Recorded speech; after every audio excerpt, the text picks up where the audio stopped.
시편 126편부터 127편까지의 말씀을 함께 보도록 하겠습니다. 많은 말씀이 좋지만 저 개인적으로는 시편 126편을 좀 많이 좋아합니다.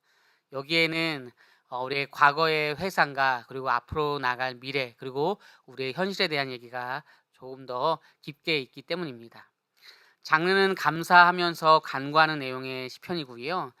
여호와 하나님께서 우리를 어떻게 사랑하셨는지 그 구속을 바라보는 것입니다. 그리고 일반적으로 배경은 바벨론 포로에서 돌아온 후기다라고 하는 그러한 배경적인 내용들이 있습니다.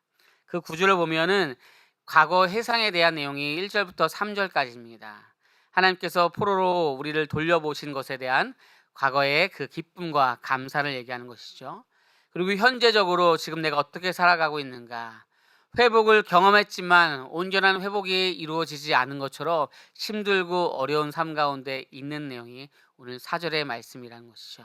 그리고 신앙의 확신 가운데 우리가 눈물로 씨를 뿌린 자는 거둘 것이다라고 하는 우리가 찬송 가운데 그리고 말씀을 암송하는 가운데 중요하게 살펴보고 있는 말씀이 바로 5절의 6절의 말씀인 것이죠. 오늘 이 말씀의 구조와 함께 어떤 내용이 있는가 같이 보도록 하겠습니다. 제가 그 묵상을 할 때, 큐티를 할 때 가장 중요하게 여기는 것 중에 하나가 반복되는 단어라고 했죠. 기쁨이라고 하는 단어가 2절, 3절, 5절, 6절에 있습니다. 웃음이 가득하다, 기쁘다, 우리는 기쁘도다. 5절에 눈물로 그 씨를 뿌리는 자는 기쁨으로 거둘 것이다. 6절도 반드시 기쁨으로 나아갈 것이다라고 말씀하고 있는 것이죠. 그러면 기쁨으로 나가는 이들에게 주님께서 주신 축복이 있습니다. 그것은 무엇이냐? 바로 주님께서 돌아오시겠다라고 하시는 것이죠. 우리가 주님께 돌아가는 것과 그것과 함께 주님께서 우리에게 온전히 돌아오시겠다라고 하는 메시지의 약속 가운데 있는 언약의 말씀입니다. 주님께서 우리를 시온의 포로로 그리고 보내실 때에 우리는 꿈꾸는 것 같았다라고 말씀하시며 우리를 포로로 남방 시내같이 돌려보내소서라고 말하고 하는 4절의 말씀, 울며 씨를 뿌리면서 나아가는 이들은 반드시 기쁨으로 돌아오리라고 하는 것입니다.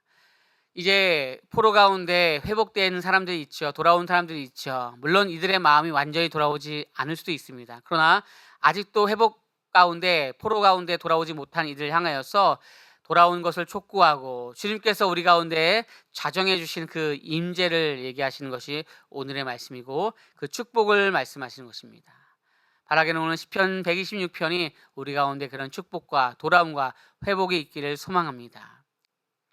시편 127편을 보도록 하겠습니다. 솔로몬의 시편이고요. 72편과 2편하고 127편이 솔로몬의 시편입니다. 지혜이시면서 찬양시이고요. 하나님 없는 수고는 무의미하다라고 하는 것이고 자녀는 여호와의 주신 기업이다라고 하는 내용이 있습니다. 구절을 요약해 보면 하나님의 개입이 없는 그러한 인간의 수고는 헛되다라고 하는 것이 1, 2절의 말씀이고요. 집을 짓고 성을 지키고 노동하고 안식하는 그 모든 것을 얘기합니다. 그리고 여기서 말하는 그 집은 단순히 어떠한 공간, 건물을 얘기하는 것이 아니라 가정, 공동체, 때로는 가문, 다윗을 얘기한다면 왕족을 얘기하는 것과 연결되어져 있습니다. 3절에서 5절까지의 말씀은 자녀는 하나님의 선물이다라고 말하고 있는 것입니다. 자녀는 인간의 노력으로 이루어지는 어떠한 개념이 아니라 하나님의 주권적으로 주시는 축복이다라고 말씀하시면서 자녀는 집의 열매, 즉 하나님이 세우신 축복입니다. 중요한 해석을 얘기하면 여호와께서 집을 세우지 아니한다면 1절의 말씀입니다. 그것은 무의미하다라고 말하는 것이죠. 아까 얘기한 것처럼 건물이 아니라 그 집이 건물이 아니라 가문, 가정, 공동체 때로는 다윗을 얘기한다면 왕조를 얘기한다라고 할 때 이것은 포괄적인 우리의 인생 전부 전체를 얘기하는 것입니다. 이것이 하나님의 은혜가 없으면 무의미하다라고 얘기하는 것이고요. 자식은 여호와의 기업이다. 태의 열매는 상급이다라고 하는 것도 이것이 자녀는 가정의 열매이면서 하나님께서 그 가정 가운데 축복으로 주시는 것이죠. 물론 이것도 그 자녀가 있느냐 없느냐 이 얘기를 하는 것이 아니라 이 가정이 하나님의 은혜로 세워져야 된다라고 하는 그 주권적인 것을 얘기합니다. 바라기는 우리의 가정, 우리 개인, 교회, 그 공동체가 온전히 하나님의 그 은혜의 그 주권 가운데 나간다라고 하는 것을 항상 생각하며 믿음으로 나아가는 우리 모두가 되길 예수님의 이름으로 소망합니다.